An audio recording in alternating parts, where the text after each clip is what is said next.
Nakakatawang reaksyon ni Silver Voice sa laban ni Casimero at Sanchez. Ayun nga mga lods, nanood nga ang basher ni Casimero na si Silver Voice sa laban ni Angas ng Pinas at Saul Sanchez.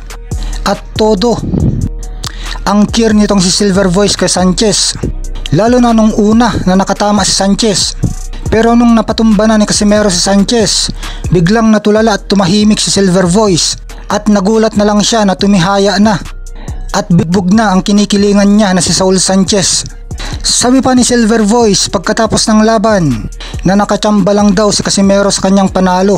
Chamba lang daw si Casimero na na-knockout niya si Sanchez. At tinira pa niya si Casimero na sa umpisa pa lang daw ng laban ay humihinga na ng malalim si Casimero. Paano naman magiging chamba yun?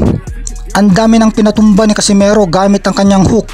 Nandyan ang latest na pinatumba niya sa pamamagitan ng kanyang kalawit. Pinatumba niya itong matibay at napakalakas na si Filipos Ngitumba. At pinatumba rin niya itong hindi pa nananockout na top rated na si Saul Sanchez. Kaya paano magiging chamba yun? Baka tingin din ng mga basher na chamba din na nakuha ni Casimero ang pagka 3 Division World Champion niya. Eto na, medyo huminga. Huminga na ng malalim. Eto na, huminga na po ng malalim si Casimero. Kapit mga kaibigan, huminga na po ng malalim si Casimero, guys. Okay? Gumano na po siya. Okay.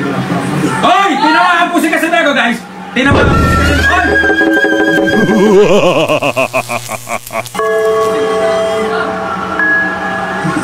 Hoy! Tumumba po si Sanchez, guys. Tumumba po.